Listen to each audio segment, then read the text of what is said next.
Are you serious? Are you serious? We have breaking news, and unconfirmed reports according to Western media, but reports coming out of Fars news agency, of course, that's out of Iran, and the Free Syrian Press, and Sputnik Arabic, which is actually controlled by Russia. And other bloggers and other sources out of the Middle East, is that Russia has attacked and from one of their battleships, they have fired a missile and has hit a secret war room that included 30 Israeli intelligence officers, several U.S. and Turkish and Saudi Arabian and Qatar and the British. All of these are executives and or security officers, all in a secret war room in Aleppo. It has been demolished, and they're all dead. And the reports are Russia fired from a ship and did it. Now, you have to understand, this is circling all over the Middle East right now. And let me just read to you from the Fars news agency. Now, also, Stephen Ben-Danoon is bringing this story forward last night. But according to reports I'll read Fars news agency out of Tehran, Iran, the Russian warships fired 3 caliber missiles at the Foreign Officers Coordination Operations Room in Aleppo, in the western part of Aleppo, killing 30 Israeli and Western officers. According to Arabic Language Service of Russia, or Sputnik News Agency, quoted the battlefield source in Aleppo as saying, this morning, they confirmed it last night actually, the operations room was located in the western part of Aleppo. Now, several U.S. and Turkish and Saudi Arabian, along with Qatar and the British officers, were all among those killed, along with these Israeli officers. The Foreign Office who was killed in Aleppo operations room were directing the terrorist attacks in Aleppo, according to some reports. And that, in other words, and of course you have to understand this is coming from Iran's point of view.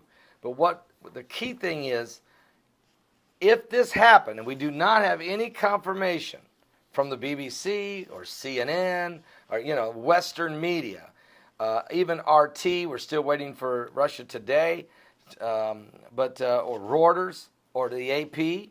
So you say, Paul, well, then why are you reporting this? Because significant news agencies out of the Middle East are reporting it, including pictures of where the area was blown away, okay?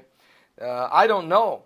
I mean, to be honest with you, I'm sitting here, I don't know for sure, but our sources are saying this is very, very possible. And Stephen Ben-Danoon, who is actually in Israel right now, getting this information also there in Israel. So something's going on. And obviously, if this gets announced during the United Nations, this could really put a serious rift between the United States and Russia. And folks, we're on the verge of World War III if these types of things are happening. We know the United States started the entire Arab Spring. There's no use dancing around this. It was Obama and Hillary Clinton that called for the toppling of several national leaders of nations. Ben Ali of Tunisia, Hosni Mubarak of Egypt, Muammar Gaddafi of Libya, Ali al-Abdullah Saleh of Yemen, and then they called for Bashar Assad of Syria to be removed. And they called for their removal. Now, the other 4 all fell, but Russia stepped in and saved Assad. And then the Iranians came also to help save Assad. Meanwhile, ISIS rose up in Iraq, picking up the leftover billions of dollars of hardware, tanks, armored vehicles, rockets and rocket launchers, Toyota Tundras, all kinds of weapons that we left, the United States left, the Obama administration, who pulled out after a 14-month Head Start warning and left these weapons. It was ISIS that picked them up and formed the Islamic State of Iraq and Syria and went on their rampage for the last 2 years, butchering and murdering people. All right, it's just, this is what happened. They picked it up and ran with it. And so here we are today. Syria has all of these armies in it, and it's a total state of chaos. 400,000 people have been killed. Millions have been misplaced and displaced, if you will. And the migrant crisis now is overrunning the European nations. Next is the United States and other nations. And so as we sit here today, if this article, if these reports coming out of the Middle East are correct, then Russia and the United States are no longer in a proxy war. But it's another level, all right? So we're going to continue to pray.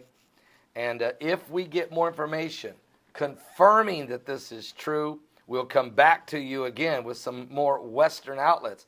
If we get information that this is not true, we will come back and we will recant what is being reported. But again, it's unconfirmed, but it is very serious. I'll be back with more current world events and how they relate to Bible prophecy. In Ezekiel 38, these are the players. Turkey, these are the players. Turkey, Russia, Iran, okay, and Libya and Ethiopia certainly. And there's no, and you can know this, United States is going to be in on some of this somewhere, and you got to know that. And so things are really heating up in the Middle East in biblical prophecy. I'll be back with more in just a moment.